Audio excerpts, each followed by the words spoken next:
Dear students, welcome to this lecture of class +1 from the unit states of matter।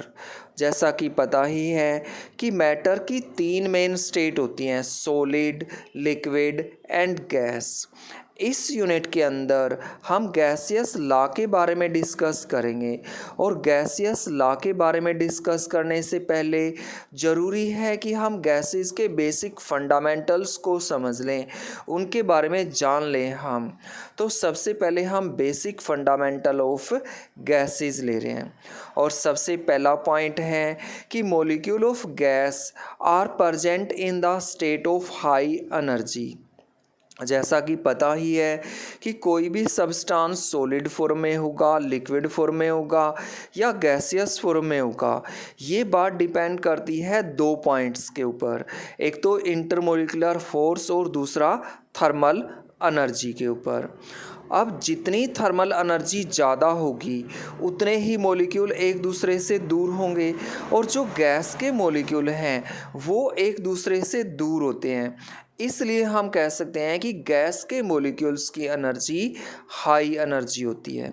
Second point है कि molecule of gas exhibit A variety of velocity. देखो, एक container है या कोई भी gas cylinder है तो उसमें हजारों गैस मॉलिक्यूल प्रेजेंट हैं और जो डिफरेंट गैस मॉलिक्यूल हैं उनकी डिफरेंट वेलोसिटी है। एक मॉलिक्यूल कुछ वेलोसिटी से मूव कर रहा है तो दूसरा उससे अलग वेलोसिटी से मूव करेगा, जो पहले वाले से कम भी हो सकती है, पहले वाले से ज़्यादा भी हो सकती है। तो डिफरेंट गैस मॉलिक्यूल की वेलोसिटी डिफरेंट होती है। थर्ड पॉइंट है कि molecule of gas show the random collision with each other, कि जो गैस के मॉलिक्यूल हैं वो रैंडमली से कोलाइड करते रहते हैं। गैस के मॉलिक्यूल्स के बीच में जो फोर्स होता है वो नेग्लिजिबल फोर्स होता है, इसलिए जो गैस के मॉलिक्यूल हैं वो ऑलमोस्ट फ्री होते हैं मूव करने के लिए और इसलिए जब वो मूव करते हैं तब वो एक दूसरे के साथ कोलाइड करते रहते हैं। और हम कह सकते हैं कि एक सेकंड के अंदर 10⁻14 मॉलिक्यूल एक दूसरे के साथ कोलाइड करते हैं। तो हम कह सकते हैं कि अगर मान लो गैस का कोई सिलेंडर है या हम इस रूम को ले लें कि ये रूम है, तो इसके अंदर एक सेकंड के अंदर 10⁻14 मॉलिक्यूल एक दूसरे के साथ कोलाइड कर रहे हैं। तो हम कह सकते हैं कि यहाँ पर क्या है, हाई एंट्रोपी है यहाँ पर। नेक्स्ट इसका पॉइंट है कि गैस का प्रेशर क्या होता है। तो हमने क्या किया, एक इस तरह से कंटेनर मान लिया कि कंटेनर है, तो हम क्या करेंगे, एक यूनिट एरिया ले लेंगे और इस यूनिट एरिया के अंदर एक यूनिट टाइम के अंदर जितने भी मॉलिक्यूल इस वेसल की वाल के साथ टकराएंगे वो इस गैस का प्रेशर होगा। तो हम कह सकते हैं कि number of collision per unit area on the wall of vessel per unit time is the pressure of gas. Next है वॉल्यूम के बारे में कि वॉल्यूम ऑफ गैस क्या होता है। जैसा कि हम पहले भी डिस्कस कर चुके हैं कि जिस भी कंटेनर के अंदर हम रखते हैं वही उस गैस का वॉल्यूम होता है। अगर हम गैस को एक सिलेंडर के अंदर रख दें तो जो सिलेंडर का वॉल्यूम होगा वही गैस का वॉल्यूम होगा। अगर हम गैस को किसी रूम के अंदर रख दें तो जो रूम का वॉल्यूम होगा वही उस गैस का वॉल्यूम होगा। नेक्स्ट मेन पॉइंट है कि every gas molecule is presumed to have no volume of its own and they are taken to be point particle. अगर हम एक गैस मॉलिक्यूल को ले लें तो हम परज्यूम करेंगे, परज्यूम का मतलब होता है कि मान लेना कि उस गैस का जो वॉल्यूम है वो नेग्लिजिबल वॉल्यूम है। देखो, अगर हम देखें कि कोई भी सिलेंडर है तो उसमें large number of gas molecule हैं और अगर हम एक गैस मॉलिक्यूल को लें तो उसके ऊपर ना तो कोई फोर्स लग रहा है, ना वहाँ पर इंटरमोलिकुलर इंटरेक्शन है उनके बीच में जो नेग्लिजिबल है। तो प्रत्येक जो गैस मॉलिक्यूल है उसका साइज़ वेरी स्मॉल है और इसलिए उस गैस मॉलिक्यूल का जो वॉल्यूम हम मानेंगे, परज्यूम करेंगे, वो नेग्लिजिबल मानेंगे हम वहाँ पर। और ये कुछ उसी तरह से है। मान लो कि ये पूरी अर्थ है और उस अर्थ के ऊपर एक बस मूव कर रही है, तो पूरी अर्थ के कंपेयर में जो बस का वॉल्यूम है वो नेग्लिजिबल वॉल्यूम है। इसी तरह से एक गैस मॉलिक्यूल का वॉल्यूम होता है, वो नेग्लिजिबल हम परज्यूम करते हैं, मानते हैं, और उसे हम एक पॉइंट पार्टिकल मान के चलते हैं। नेक्स्ट मेन पॉइंट है कि all the gases in the universe are real. जितनी भी गैस इस यूनिवर्स के अंदर हैं वो सभी क्या हैं, रियल हैं। रियल का मतलब होता है नॉन आइडियल हैं वो, और there is no perfect gas. यहाँ पर कोई भी परफेक्ट गैस नहीं है। परफेक्ट गैस का मतलब होता है आइडियल गैस, और आइडियल गैस वो गैस होती है जो आइडियल गैस इक्वेशन को all conditions of temperature and pressure पर ओबे करे।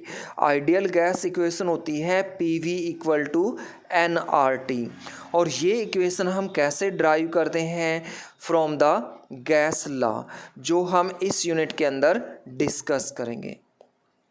लेकिन यहाँ पर एक बात और तुमने ध्यान में रखनी है कि however in our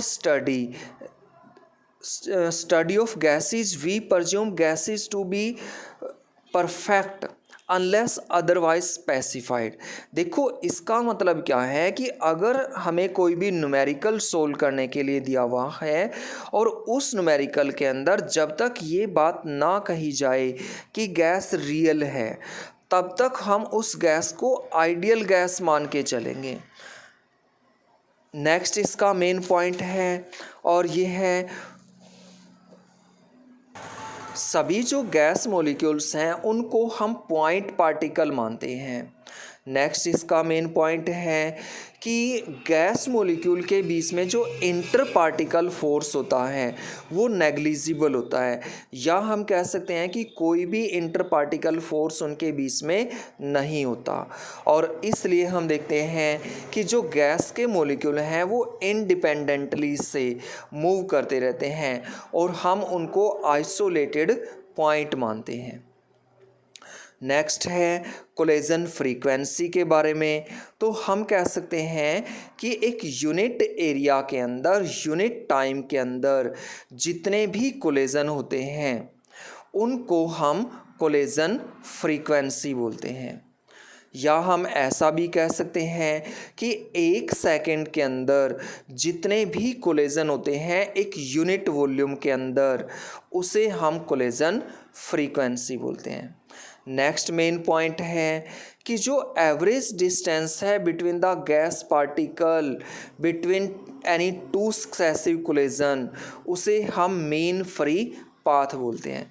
देखो इसका क्या मतलब है कि यहाँ पर बोला हुआ है कि two successive collision. Successive collision का क्या मतलब है कि देखो ये एक गैस मॉलिक्यूल है, ये दूसरे गैस मॉलिक्यूल के साथ कोलाइड किया, फिर ये जो पहले वाला गैस मॉलिक्यूल है ये इससे दूर चला गया, तो अब ये दोबारा से इसके साथ कोलाइड करेगा। तो इस तरह से दो कोलिजन हो गए, और दो कोलिजन के अंदर जो गैस पार्टिकल्स के बीच का डिस्टेंस होगा उस डिस्टेंस को हम बोलेंगे मीन फ्री पाथ। अब हम इस लेक्चर के अंदर आइडियल गैस लॉ के बारे में डिस्कस कर रहे हैं। जो गैस लॉ हैं उन्हीं को हम आइडियल गैस लॉ बोलते हैं। और सबसे पहले है बॉयल्स लॉ।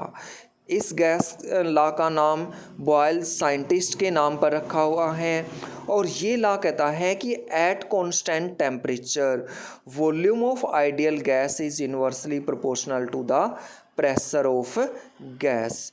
कि कोई भी गैस है उसका जो वॉल्यूम है वो प्रेशर के इन्वर्सली प्रोपोर्शनल होगा। और कब इन्वर्सली प्रोपोर्शनल होगा? कांस्टेंट टेम्परेचर के इन्वर्सली प्रोपोर्शनल होगा।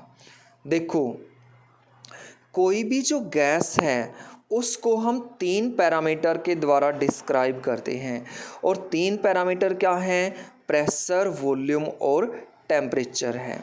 और अगर हमने किन्हीं 2 पैरामीटर के बीच में रिलेशनशिप बतानी है तो एक पैरामीटर को हमें कांस्टेंट मानना पड़ेगा। जब तक हम एक पैरामीटर को कांस्टेंट नहीं मानेंगे तब तक हम एक रिलेशनशिप एस्टेब्लिश नहीं कर सकते हैं। वही हमने यहाँ पर किया है कि अगर हमने वॉल्यूम और प्रेशर के बीच में रिलेशनशिप बतानी है तो टेम्परेचर को कांस्टेंट मानना पड़ेगा। अगर हमने टेम्परेचर और प्रेशर के बीच में एक रिलेशनशिप बतानी है तो वॉल्यूम को हमें कांस्टेंट मानना पड़ेगा। अगर हमने इस फॉर्मूले को यहाँ पर V को इक्वल रखना है 1/P के तो क्या करना पड़ेगा, एक कांस्टेंट यहाँ पर लगाना पड़ेगा और K हमने कांस्टेंट लगा दिया। अगर हम इस P को उठा के बराबर से इधर ले जाएं तो हम कह सकते हैं कि PV किसके बराबर है, K के बराबर है। और बॉयल्स लॉ के अकॉर्डिंग हम कह सकते हैं कि जो प्रोडक्ट है प्रेशर और वॉल्यूम का वो कांस्टेंट होता है। ये हमारा था बॉयल्स लॉ। Thank you.